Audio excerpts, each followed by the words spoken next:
Mark's strange ending.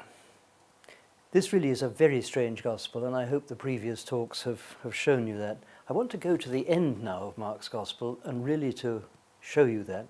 But not just that, because there's something for you to do at the end, because there's a mission given, and it isn't just for those people in the story, it's for you as you read Mark's gospel. You'll remember that the women are there at the tomb when Jesus has been buried. And now we're going to hear their story. Now, if you blow the dust off your Bible and have a look at chapter 16, verses 9 to 20, and you'll see that it's probably marked out in your Bible as the long ending of Mark.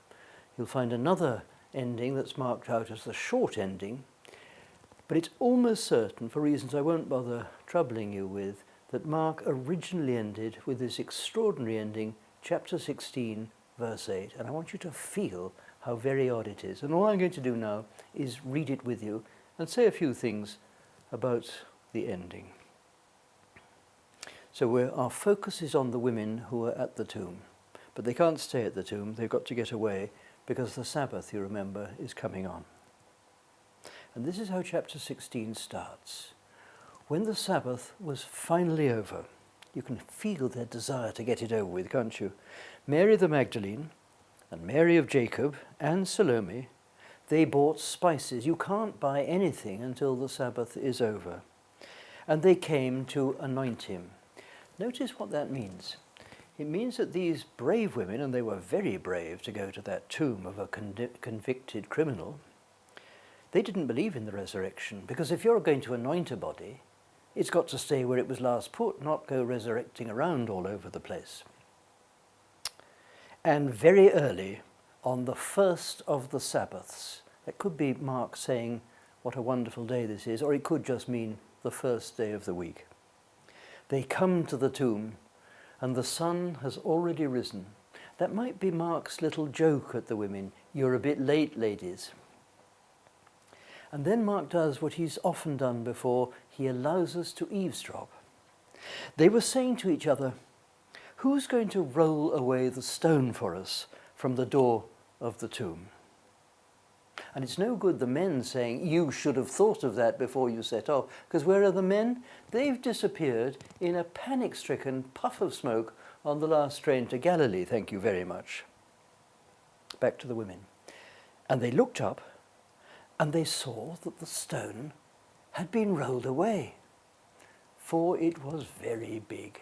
And by the way, you won't believe it, but some scholars, dull fellows, they say that for it was very big should be in the previous verse, not understanding what Mark is doing. What he's doing is to say, look, God is here, and it's quite remarkable. Back to the women. And they went into the tomb, and they saw, what are they expecting to see? A decomposing body eaten by birds and dogs? It's not what they see. They saw a young man sitting on the right, clothed in a white garment, and they were amazed. Mark's using there a very rare word that he uses for an encounter with the divine. And the young man says to them, don't be afraid. It's Jesus you're looking for. So he knows what they're after.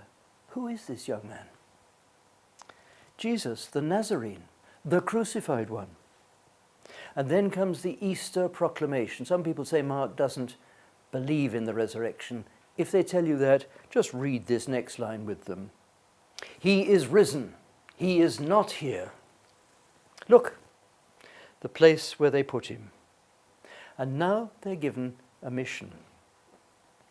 But off you go and tell his disciples, remember they've disappeared, running away, saying, bye Jesus, hope you'll be all right.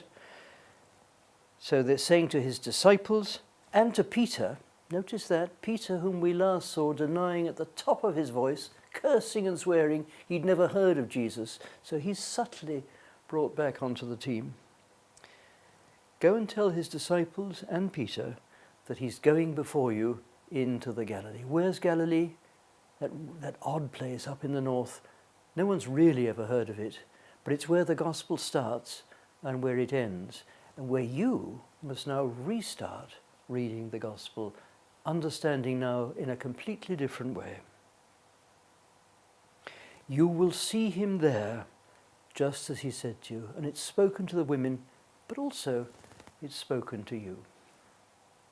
Now I want you to imagine that you're in Mark's church, and he comes along one Sunday and says, I've written a gospel.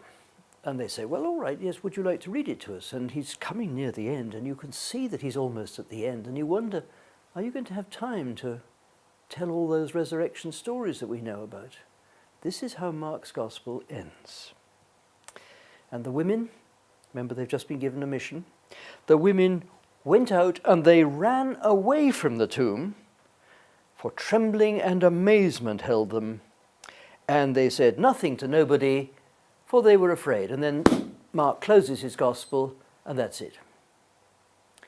Is that it, you say to Mark? Is that the end of the story? Well, no, of course it can't possibly be the end of the story, but only the beginning. The women have been given a mission, and of course they must have done their mission. Otherwise, you wouldn't be sitting here listening to Mark read his gospel to you. So it must have happened. But you see what's that saying to you? You are disciples simply because you've read through this gospel. You are now given a job, and what's your job? It's to go to Galilee, which is wherever you read the gospel, wherever you're working, wherever you're going to school. Your job is to preach the mission to the disciples and to Peter, that he is coming to see you in Galilee. He's going before you into Galilee. And you will be inclined to say nothing to nobody because you're afraid. But if you've really heard the gospel, then you will, like those brave women, have the courage to proclaim the message.